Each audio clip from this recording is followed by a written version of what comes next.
রাজ্য রাজনীতিতে উত্তম ব্রজবাসীর নাম অনেকেই চর্চা করছেন। ইতিমধ্যে যার কাছে অসমের কামরূপ জেলার বিদেশি নাগরিক নির্ধারণ ট্রাইব্যুনাল থেকে এনআরসির চিঠি এসছে।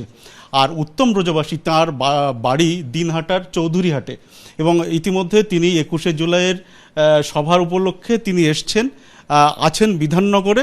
সরাসরি তার সঙ্গে কথা বলবো। এই যে এনআরসি ইস্যু রয়েছে, এই আপনার কাছে যে চিঠি এসছে, এই চিঠিতে ঠিক কি বলা হয়েছে এবং কারা পাঠিয়েছে? এটা বিজেপি সরকার পাঠিয়েছে। বিজেপি আমার উপরে বিরুদ্ধ। কি লেখা রয়েছে ওখানে এনআরসি লেখা আছে। আপনি কি কখনো অসমে গেছিলেন? না, আমি কোনোদিন আসামে যাইনি। আমার বাপ ঠাকুরদাও কোনোদিন যায় নাই।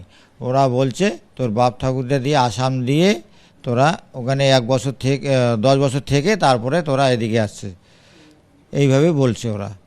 তা আমি তো কোনোদিন আসামে যাইনি। আমার তো বয়স 50 বছর। বাবার ঘর 3 শরিক থেকে বাবার ঘর ওখানে আছে। তবে সিভিককে বললাম এই চিঠি আমার না। উনি বলল যে চিঠি তোমার নিতে হবে, নাহলে 6 দিনের মধ্যে আমি আসি তুলে নিয়ে যাব।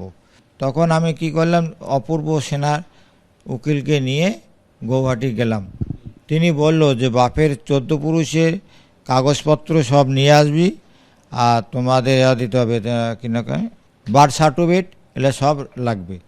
তা আমার জন্ম হলো 1975 সনে। তা আমি বার্থ সার্টিফিকেট কোথায় পাবো? তখন তো বার্থ সার্টিফিকেট ছিলই না। বাবার ওরও তো বার্থ সার্টিফিকেট ছিল না। এই বিষয়ে কি দলীয় নেতৃত্বের সঙ্গে আপনার কথা হয়েছে কোনো? আমাদের নেতার সঙ্গে কথা হয়েছে। তিনি বলেছেন যে ঠিক আছে, আমরা তোমার পিছনে আছি, সহযোগিতা করব।